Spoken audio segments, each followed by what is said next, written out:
في ناس حبت وفي ناس انتقدت، ودايما انتقاد اللجنة بيبقى انتقاد بناء يعني.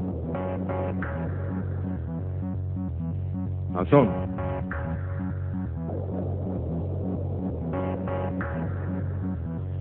حسن على قد ما حب صوتك بس حاسس ان انت مستعجل وانت بتغني. حتى نانسي قالت ان الريتم ضاع منك، لكن وائل واحلام حبوا اختيارك وقالوا ان هو كان مناسب جدا لصوتك. سلطنة احلام ميرفت.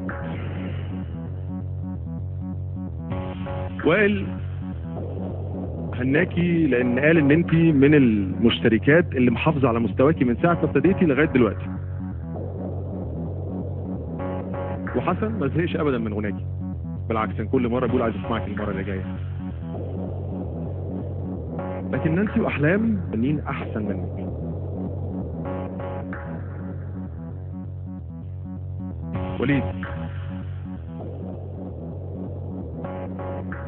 وليد انت السهل الممتنع زي ما حسن قال بالظبط، وايقاعك سليم جدا والانتونيشن بتاعك حلو زي ما احلام قالت. وائل ونانسي عايزينك تستمر على الشكل ده طول الوقت. ياسر،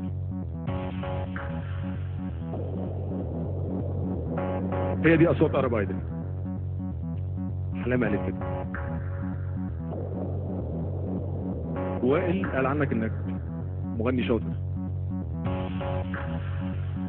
وانك صاحب صوت عذب جدا واحساس مرهف.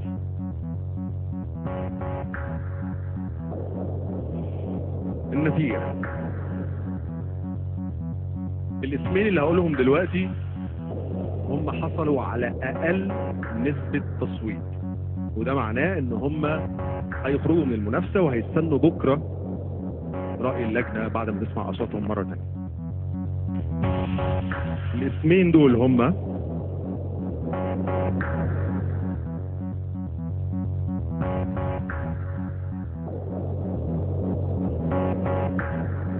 عصام وميرفت. هارد لك لعصام وميرفت.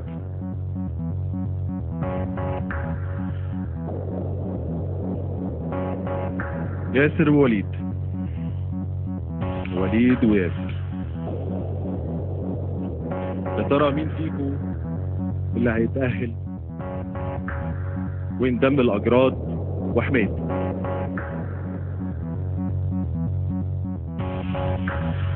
القعدة هناك حلوة مريحة.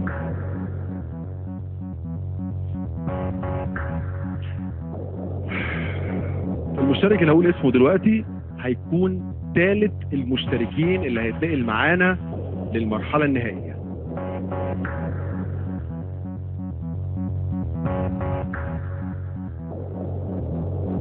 المشترك هو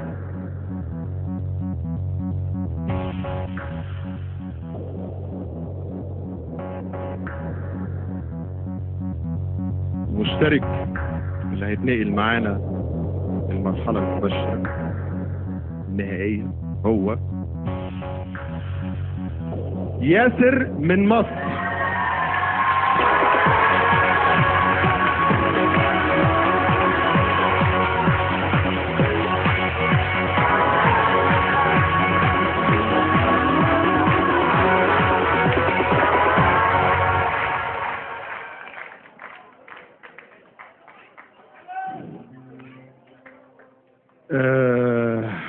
ياسر. طيب ياسر هو ثالث مشترك بيتنقل معانا للمرحلة النهائية وبينضم الأجراد وحميد. نسبة القلق عالية جدا النهاردة والنتيجة لسه ما خلصتش، أكيد هنكملها بس بعد الإعلان.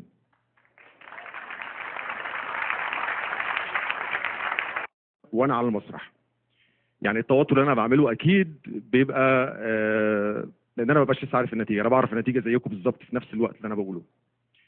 فلمشكلة تقنية حصلت في الفاصل اللي فات، أنا المفروض بسمع اسم المشترك اللي أنا هقول اسمه إذا كان هو الرابح أو الخسران. فسمعت اسم ياسر، وبعد كده سمعت كلمة والايربيس قطعت فما سمعتش، فافتكرت إن ياسر هو الربحان. بس للأسف ياسر مش هو اللي اتنقل معانا للمرحلة النهائية، هو وليد.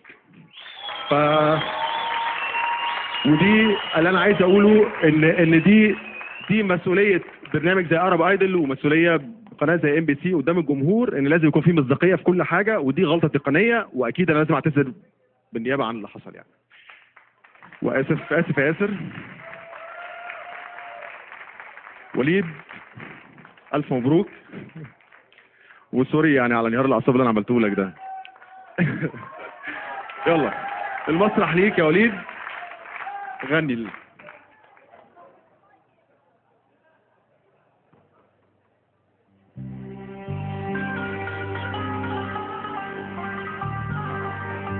خلوني مع نفسي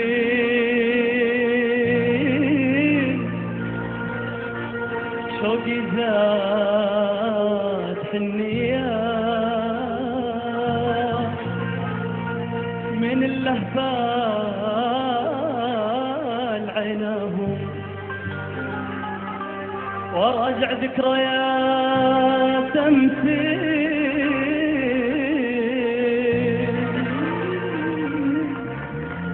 وما